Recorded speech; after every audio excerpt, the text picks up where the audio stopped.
আপনি তো সন্দীপ ঘোষকে দেখেছেন কাছ থেকে, তার সঙ্গে কাজ করেছেন। সন্দীপ ঘোষ কেমন মানুষ? দেখুন, সন্দীপ ঘোষ, আমি হচ্ছি হেলথ সার্ভিস ক্যাডার। আমাদের হসপিটালে দুই টাইপের ক্যাডার থাকে, একটা হচ্ছে মেডিকেল এডুকেশন সার্ভিস ক্যাডার যারা প্রিন্সিপালের আন্ডারে থাকে, আর একটা হেলথ সার্ভিস ক্যাডার, সেটা হচ্ছে এমএসভিপির আন্ডারে। আমি এমএসভিপির আন্ডারের স্টাফ, বাট আমি সন্দীপ ঘোষের কাহিনী, সমস্ত কাণ্ড কারখানা আমি লাস্ট 3 বছর আমি দেখেছি। 21 সাল থেকে ও যখন জয়েন করেছে তারপর থেকে। এবং আরজি কর একটা যে জিনিসটা হয় না, এর আগে একজন প্রিন্সিপাল স্যার ছিলেন, কারণ আমি ওই কলেজেরই অ্যালুমনি, ডক্টর শুদ্ধোধন বটব্যয়। সেই টাইম পিরিয়ডটা বা তার আগেও যারা প্রিন্সিপাল ছিলেন, সুশান্ত ব্যানার্জি স্যার, পার্থজিৎ বন্দ্যোপাধ্যায়, যারা আমাকে পার্সোনালি চেনেন এবং আমাকে ম্যাক্সিমাম প্রফেসর চেনে, এবং তারা মানে হসপিটালে আমাকে হয়তো ম্যাক্সিমাম লোক প্রথম থেকেই চেনে। 14 তারিখের রাতের ঘটনা কি কোথাও মনের ভেতর ভয় ধরেই ছিল? 14 তারিখের শুধু ভয় নয়, সেদিন আমি অন স্পট ছিলাম এবং আমি মৃত্যুর হাত থেকে ফিরেছি। আমার সেদিন দেখে মনে হয়েছিল, এবং আমি বিভিন্ন জায়গায় ফোন করছিলাম।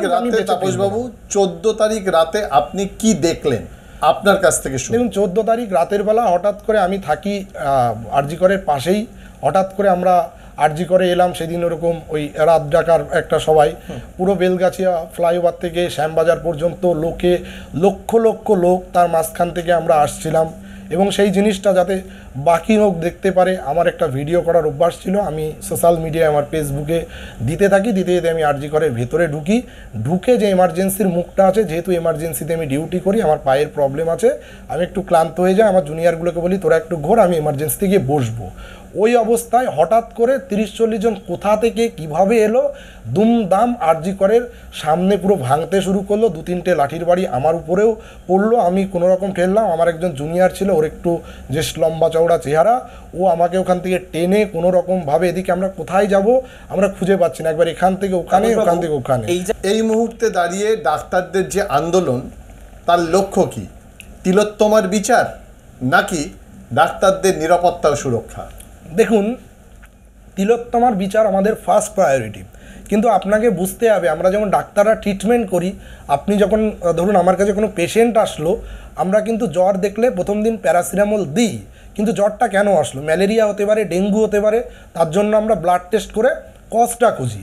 তিলোত্তমার বিচার হয়েছে মার্ডারার, রেপিস্ট, এরা ধরা পড়বে, সিবিআই জুডিশিয়ারি সেটা ঠিক করবে। কিন্তু কেন হলো, এই গভীরে আপনাকে যেতে হবে, কারণ এই মেডিকেল সিন্ডিকেট এবং থ্রেট কালচার দীর্ঘদিন চলছে, এবং একটা আনডেমোক্রেটিক এনভায়রনমেন্ট আরজি করে এক্সিস্ট করছে।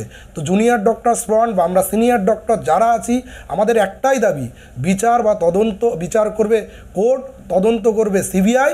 আর সরকারের সঙ্গে যখন আলোচনায় গেলেন, প্রথমে 5 দফা, পরে 7 দফা, সেখানে তো কোথাও তিলোত্তমার বিচারের কথা নেই। না, তিলোত্তমার বিচারের কথা ছিল যে ট্রান্সপারেন্সি অ্যান্ড অ্যাকাউন্টেবিলিটি মেনটেন করতে হবে ফার্স্ট পয়েন্টে। সেটা সরকার বলেছে, যেহেতু এই কেসটা এখন কলকাতা পুলিশের হাতে নেই, সিবিআইয়ের হাতে আছে এবং সুপ্রিম কোর্ট মনিটর করছে, তারা এটা বিচার করবে। মমতা বন্দ্যোপাধ্যায় তো আশ্বাস দিয়েছে, মুখ্য সচিব আশ্বাস দিয়েছে, আপনাদের ভরসা আছে তো? দেখুন, এখন মুশকিলটা হচ্ছে, আমাদের তো আশ্বাস বা ভরসা করা ছাড়া কোনো উপায় নেই, এবং দেখতে হবে যে নেক্সট কয়েক বছরে কী পরিবর্তন। আমি কালকে যেটা একটা অর্ডার দেখতে পেলাম, যে চিফ সেক্রেটারি স্যার একটা অর্ডার করেছেন যে 100 crore ফান্ড নিয়োজিত হয়েছে বিভিন্ন সিকিউরিটির কাজে। সত্যেন্দ্রনাথ ট্যাগোর সিভিল সার্ভিস একাডেমির যিনি চেয়ারম্যান আছেন, স্যার আছেন, ডক্টর সুরজিৎ কর Purkayastha sir, DGP, x DGP, ওনাকে দায়িত্ব দেওয়া হয়েছে বিভিন্ন মেডিকেল কলেজের এই সমস্ত ব্যাপারগুলো দেখার জন্য। সাধারণ মানুষ এখন এই মুহূর্তে আপনাদের আহ্বানে, সাধারণ মানুষ, নাগরিক সমাজ আপনাদের পাশে, মানবেন তো?